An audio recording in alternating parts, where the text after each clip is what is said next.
Hello दोस्तों, तो welcome to my channel. आप सभी का बैंक स्टॉक लिखा शॉप। तो क्या लगता है दोस्तों, कॉपर अगला सिल्वर बनेगा या नहीं? क्या आपको क्या लगता है? और ये स्टेटमेंट में क्यों दे रहा हूँ? देखो, आज से 5 से 10 साल पहले की बात करोगे तो सिल्वर के बारे में कोई बात नहीं कर रहा हूँ। वैसे ही अभी कॉपर के बारे में कोई सोच नहीं रहा। मगर देखा जाए तो कॉपर की इंडस्ट्रियल नीड बहुत ज्यादा है। आप ऑफिस से लेके, घर से लेके, कार से लेके, जहाँ भी नजर, अभी आप जहाँ बैठे हो वहां से किधर भी नजर घुमाओगे तो उधर सबसे ज्यादा कॉपर यूज हो रहा है। क्योंकि आपके आसपास इलेक्ट्रिसिटी है और इलेक्ट्रिसिटी को कंडक्ट करने के लिए कॉपर बहुत मेन कंपोनेंट है, कि वो मेन मेटल है। तो इंडस्ट्रियल होने की वजह से क्या लगता है आगे जाके कॉपर सिल्वर की जगह पे होगा या नहीं? देखो, डिटेल में हम देखेंगे, पूरे कंपोनेंट्स देखेंगे, 5 साल के पीछे का उसका ट्रैक रिकॉर्ड देखेंगे कि वो प्राइस कैसा एक्शन किया है। उसके बाद उसका डिमांड सप्लाई का गेम समझेंगे, कौन सी कंट्री इसमें ज्यादा कॉन्ट्रीब्यूट करती है, कौन सी कंट्री पे इसके डिपेंडेंसी ज्यादा है। ये सब कुछ देखेंगे। उसके साथ साथ लास्ट में आप देखेंगे इन्वेस्टमेंट व्यूज। तो सबसे डिस्क्लेमर दे देता हूँ, ये सिर्फ एजुकेशन पर्पस के लिए, हम कोई सी भी इन्वेस्टमेंट एडवाइस नहीं दे रहे। तो देखो, इस इसमें कंटेंट क्या क्या रहेगा। तो सबसे पहले हम कॉपर के लास्ट 5 ईयर्स के रिटर्न्स देखेंगे। उसके बाद की यूजेस एंड डिमांड देखेंगे, कॉपर का यूज होता है, का उसकी डिमांड है। उसके साथ साथ टॉप प्रोड्यूसर और टॉप कंज्यूमर कौन कौन है, मतलब कौन सी कंट्री ज्यादा प्रोड्यूस करती है और कौन सी कंट्री ज्यादा कंज्यूम करती है कॉपर को। दो दो कंट्री ऐसे उस पर डिपेंड रहेगा कि कॉपर का इन फ्यूचर कॉपर का क्या रहेगा, उसकी प्राइस क्या रहेगी। ये सब कुछ डिपेंड रहेगा ये दो कंट्री के ऊपर। उसके बारे में हम बात करेंगे। उसके बाद जो ग्लोबल कॉपर डिमांड सप्लाई का ओवरव्यू देखेंगे कि कितना प्रोड्यूस हो रहा है, कितना डिमांड है, कितना सप्लाई हो रही है, कितना शॉर्टेज है सप्लाई में। उसके हिसाब से प्राइस डिसाइड रहती है, क्योंकि सामान प्राइस डिपेंड रहती है सप्लाई और डिमांड के ऊपर। बाद में एट द एंड हम देखेंगे इन्वेस्टमेंट व्यू ऑफ। देखो, अपना इन्वेस्टमेंट व्यू, ये सब कंटेंट जो पूरा जो हम ये चारों को चारों जो कंटेंट देखेंगे, ये उसके ऊपर से डिसाइड करेंगे अपना इन्वेस्टमेंट व्यू क्या रहेगा। ओके, एट द एंड हम ये बात करेंगे, तो पूरा वीडियो जरूर देखना और ध्यान से देख। सबसे पहले कॉपर के लास्ट 5 ईयर्स के रिटर्न्स देखते हैं। देखो, 2019 से 20 से कॉपर का प्राइस था 5,000 पर मेट्रिक टन, $5,000 पर मेट्रिक टन। और वो अब हो चुका है 9,770 यूएस डॉलर पर मेट्रिक टन। मतलब 5 साल में अगर इसका कैलकुलेशन किया जाए तो लगभग 95% उसने रिटर्न दिया है। अब 5 साल में 95% की ग्रोथ हो चुकी है। और एवरेज एनुअल रिटर्न्स निकाले तो 14% का अपने को ईयरली रिटर्न दिया है। 14% बहुत अच्छा रिटर्न रहता है, या 14% ईयरली रिटर्न दिया है। अगर इसके ग्लोबल के हिसाब से देखा जाए तो वॉलेटिलिटी बहुत हाई रहती है। देखो, इसकी वॉलेटिलिटी बहुत हाई है क्योंकि कॉपर की जो प्राइस है वो डिपेंड है ग्लोबल इकोनॉमी पे। जैसे ग्लोबल इकोनॉमी चलेंगे उस हिसाब से कॉपर की प्राइस चले, बराबर। कॉपर के प्राइस दो कंट्री पे डिपेंडेंट है और दोनों कंट्री के बारे में हम बाद में बात करते हैं, क्योंकि वही कंट्री डिसाइड करती है कि कॉपर का प्राइस क्या चल सकता है और क्या चलेगा इन फ्यूचर। तो ध्यान से पूरा वीडियो जरूर। आपको पता चल गया कि 5 ईयर में भाई एनुअल एवरेज रिटर्न 14% है। और उसके साथ साथ 5 साल में 95%, मतलब लगभग डबल हो चुका है। अब 5% का नहीं कैलकुलेट करो तो समझ सकते हो कि 5 साल में जो इन्वेस्टमेंट रहेगी तो डबल हो चुकी है रहेगी। तो 2019 से 2025 से बात करें तो नेक्स्ट यार, अपन ने देख लिया कि कॉपर इंडस्ट्रियल यूज ज्यादा है, रेगुलर जो डे टू डे लाइफ में हम यूज करते हैं, मगर इसका डिमांड क्या इधर किधर है। सबसे ज्यादा बात करी जाए तो इलेक्ट्रिक और इलेक्ट्रॉनिक्स में इसका सबसे ज्यादा ये लार्ज कंज्यूमर सेक्टर है जो इलेक्ट्रॉनिक्स है। क्योंकि इसमें क्या होता है कि जो हाई वोल्टेज केबल बनती है, हाई वोल्टेज केबल से लेके ट्रांसफॉर्मर से लेके मोटर्स से लेके जो माइक्रो सर्किट्स बनते हैं, उस सब में सबसे ज्यादा कॉपर यूज होता है। और इलेक्ट्रिक जो इलेक्ट्रिक सेक्टर है उसमें सबसे ज्यादा कंज्यूमर है कॉपर का। उसके बाद उसके बाद हम बात करेंगे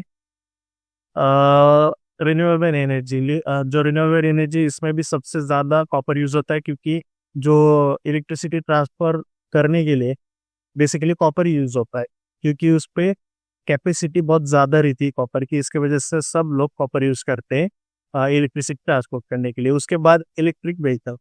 अगर आपको मालूम रहेगा कि करंटली इलेक्ट्रिक व्हीकल का क्रेज बहुत बढ़ चुका है, और जो रेगुलर जो पेट्रोल डीजल की जो व्हीकल्स बनती है उससे ज़्यादा, मतलब 3 से 4 टाइम ज़्यादा कॉपर यूज होता है। जो रेगुलर कार्स बनती है पेट्रोल डीजल, उसमें जितना कॉपर यूज होता है उससे 3 से 4% ज़्यादा कॉपर इलेक्ट्रिक व्हीकल में यूज होता है। तो समझ सकते हो यार, इलेक्ट्रिक ईवी का सेक्टर बढ़ रहा है तो डिमांड बनेगी कॉपर की। ईवी के सेक्टर पे सब डिपेंड है, क्योंकि कॉपर का यूज ईवी में बहुत ज्यादा होता है। उसके बाद हम देखेंगे कि स्मार्ट सिटीज और डेटा सेंटर बनाने के लिए गवर्नमेंट, देख रहे हो बहुत सारे गवर्नमेंट अपना खुद का डेटा सेंटर्स बना रहे हैं। डेटा सेंटर्स बनाने के लिए बहुत ज्यादा कॉपर यूज होता है। आपको मालूम है अब ग्रोथ एआई की और क्लाउड कंप्यूटिंग की बहुत बढ़ चुकी है, उसके वजह से डेटा बढ़ रहा है और डेटा को स्टोर करना इज मोस्ट इम्पोर्टेंट। और सब कंट्री देख रही है कि उनका खुद का डेटा सेंटर बने, उनके ही कंट्री में बने और उनके कंट्री का डेटा खुद के पास रहे। ऐसा फोकस बहुत लोगों पे, मतलब बहुत कंट्री पे, और उसके वजह से बहुत ज्यादा कॉपर का यूज होता है। क्यों? क्योंकि कॉपर सपोर्ट करता है हाई स्पीड कनेक्टिविटी के लिए और एनर्जी डिस्ट्रीब्यूशन। तो हाई स्पीड कनेक्टिविटी चाहिए रहती है अगर आपको डेटा सेंटर्स बनाने हैं, तो उसके लिए कॉपर की डिमांड बहुत ज्यादा रहेगी। और उसके साथ साथ स्मार्ट सिटीज से लेके इंफ्रास्ट्रक्चर में अब गवर्नमेंट चाहती है कि पूरे रूरल, जो भी रूरल एरियाज है वहाँ पे इलेक्ट्रिसिटी पहुंचे, उसके लिए लगेगी केबल्स लगेगी, तो उसमें यूज होगा कॉपर। तो सिंपल है भाई, इन सबका वजह से कॉपर की डिमांड इन फ्यूचर पर अभी भी है और इन फ्यूचर भी बढ़ेगी। तो देखते हैं आगे जाके, हम देखेंगे नेक्स्ट स्लाइड में कि यार कितना डिमांड बढ़ सकती है। तो टॉप, सबसे पहले देखते हैं टॉप प्रोड्यूसर और टॉप कंज्यूमर को। सबसे टॉप प्रोड्यूसर, ओके, सबसे टॉप प्रोड्यूसर की बात करें तो चिली ये सबसे बड़ा प्रोड्यूसर है। 2024 का जो प्रोडक्शन था वो 5.3 मिलियन मेट्रिक टन था, कि 5.3 मिलियन मेट्रिक टन। तो आप समझ सकते हो कि कितना ज्यादा प्रोडक्शन हुआ।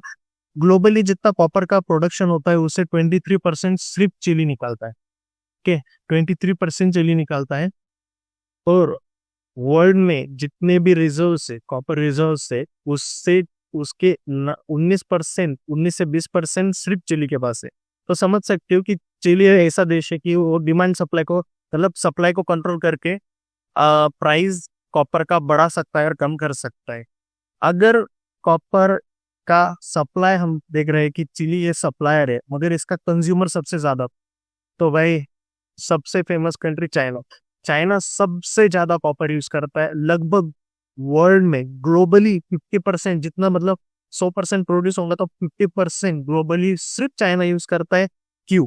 क्योंकि उन सबको मालूम है इलेक्ट्रॉनिक सेक्टर में चाइना अपना मोनोपोली लेके चलता है कुछ चीजों में।